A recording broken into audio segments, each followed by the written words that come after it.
Okay, hi everyone, welcome back to this video series on the Comptia Security Plus course, Vulnerability Scanning. Vulnerability scanning is a technique that identifies threats on your network but does not exploit them. When you're ready to assess the level of vulnerability on the network, it is wise to I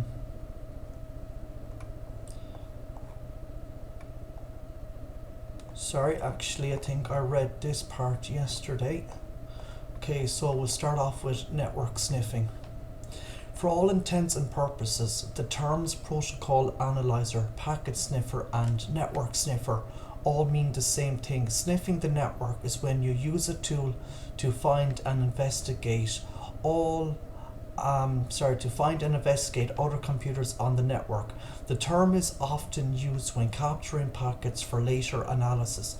Packet analyzers can tell you much more about traffic that is coming and going to and from a host than a vulnerability scanner or port scanner might. In reality, the program captures Ethernet frames of information directly from the network adapter and displays the packets inside those frames within a capture window. Each packet is encapsulated inside a frame. One common example of a protocol analyzer is Wireshark, which is free to download and can run on a variety of platforms. By default, it captures packets on the local computer that it was installed on. Figure 12.3 shows an example of a packet capture. This capture is centered on the frame number 10, which encapsulates an ICMP packet. This particular packet is a ping request sent from the local computer 10.254.254.205 to the remote host 10.254.254.1. Although my local computer can definitely send out pings, it is unknown whether 10.254.254.1 should be replying to those pings. Perhaps there is a desired policy that states that this device, which is actually a router, should not reply to pings. As we learned in Chapter 7, Networking Protocols and Threats, an ICMP reply can be a vulnerability. Now if we look at frame 11, we can see it shows an echo reply from 10.254.254.1, not what we want. So to mitigate the risk and remove the vulnerability, we would turn off ICMP echo replies on the router. This is just one example of many things that we could show with this program. I've used this program to find, among other things, unauthorized FTP, gaming and P2P traffic. You would be surprised how often network admins and even regular old users set up these types of servers. It uses up valuable bandwidth and resources, so you can imagine that an organization would want these removed. Not only that, but they can be vulnerabilities as well. By running these services, a person opens up the computer system to a whole new set of threats. By removing these unauthorized servers, we are reducing risk, but you really know work is work and play is play. That's how companies are going to look at it. On the other side of things, malicious users will utilize a protocol analyzer to capture passwords and other confidential information. There are plenty of other software-based packet sniffers available on the internet, but Wireshark is the industry standard. Also, hardware-based devices can analyze your networks and hosts. For example, Fluke Networks offers a variety of network testers. These handheld computers often have a built-in GUI based system that can be used to monitor ports, troubleshoot authenticate issues, identify network resources and IP addresses, and lots more. The name Fluke is used by some techs even if they use a handheld device by a different vendor. The brand is that well known. Password analysis Well, we've mapped the network, documented it, scanned it for vulnerabilities, scanned ports and analysed packets, but wait. Let's not forget about passwords. We've mentioned more than once in this book that weak passwords are the bane of today's operating systems and networks. This could be because no policy passwords was defined and people naturally gravitate towards weaker, easier to remember passwords, or could be that a policy was defined but is not complex enough or is out of date. Whatever the reason, it would be wise to scan computers and other devices for weak passwords with a password cracker which uses comparative analysis to break passwords and systemically guess it until it cracks the password. And of course, a variety of password cracking programs can help with this. For Windows computers, there is the well-documented Cain-enabled password recovery tool. This program is a bit of a learning curve, but is quite powerful. It can be used to crack all kinds of different passwords on the local system or on remote devices on computers. It sniffs out other hosts on the network the way a protocol analyzer would. This is an excellent tool to find out whether weak passwords are on the network or to help if users forget their passwords. When password resets are not possible. Figure 12.4 shows an example of Cain-enabled. You can see hashed passwords encrypted that the program has discovered for various accounts on a test computer. From these hashes, the program can attempt to crack the password and deliver the original plain text version of the password.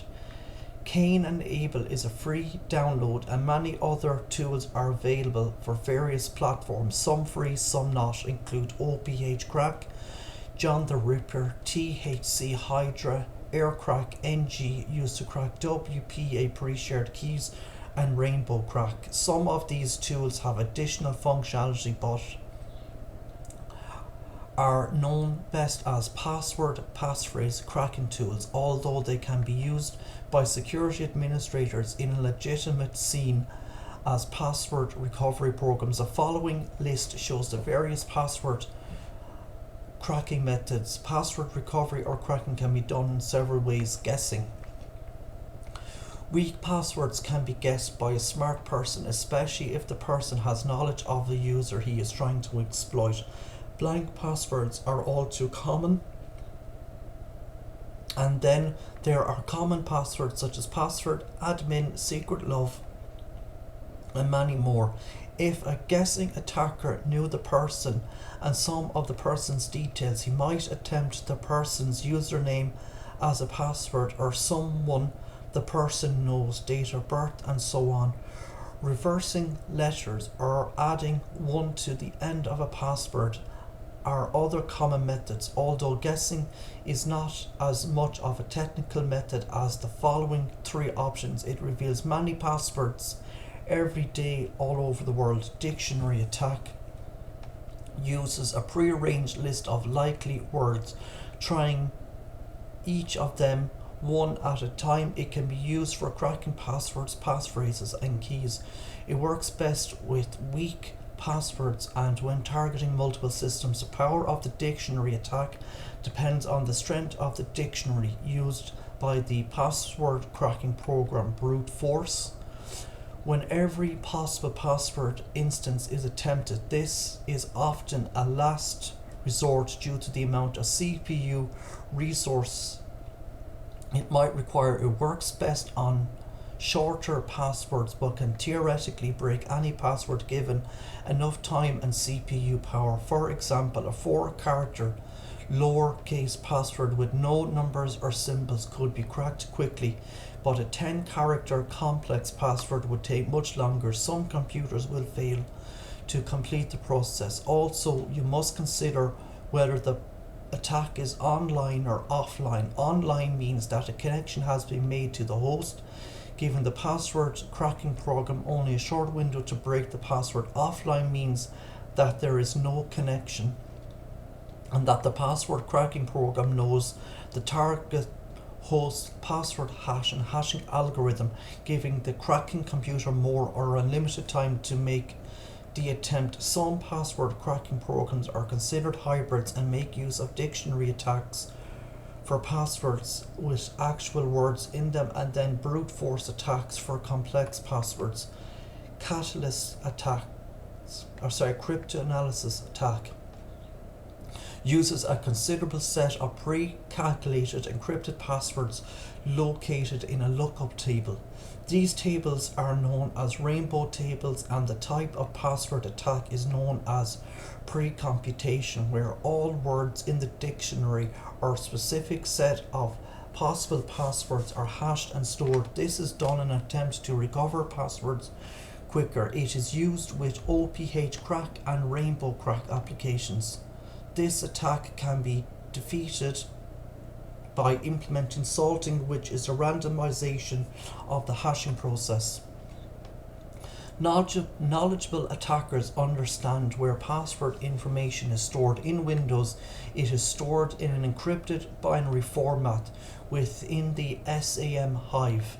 In Linux, the data is used to verify passwords was historically stored in the etc password wd file, but in newer Linux systems the password file only shows an X and the real password information is stored in another file, perhaps etc shadow or elsewhere in an encrypted format. Aside from using password cracking programs, passwords can be obtained through viruses and trojans, wiretapping, keystroke logging, network sniffing, phishing, shoulder surfing and dumpster diving. It should go without mentioning that protecting passwords is just as important as creating complex passwords and configuring complex password policies that are also periodically monitored and updated.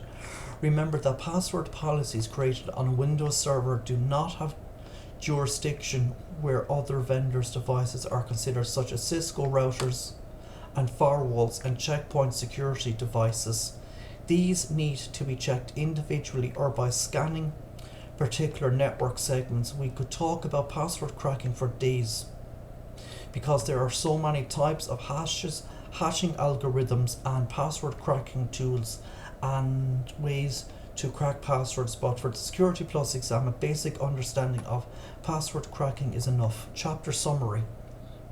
We are vulnerable to all kinds of medical conditions, injuries, maladies and so on. However, the typical human being tends to find an equilibrium with himself or herself and with nature. By this I mean that a person tends to automatically prevent medical problems from happening and performs a certain level of self-healing. Where many problems do occur, we are intuitive. We drink water before we become hydrated.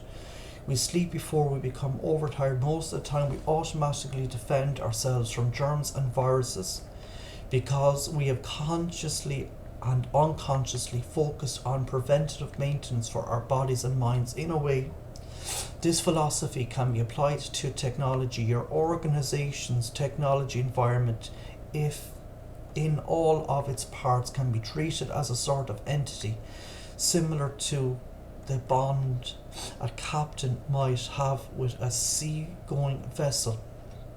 When this synergy happens, a person spends more productive time working on preventative problems and as a result spends less time fixing issues that occurred due to a compromise, simply because compromises end up happening less frequently. Just as the captain will inspect the hull of a ship with a keen set of eyes, you must constantly inspect all parts of your technology for certain and potential vulnerabilities.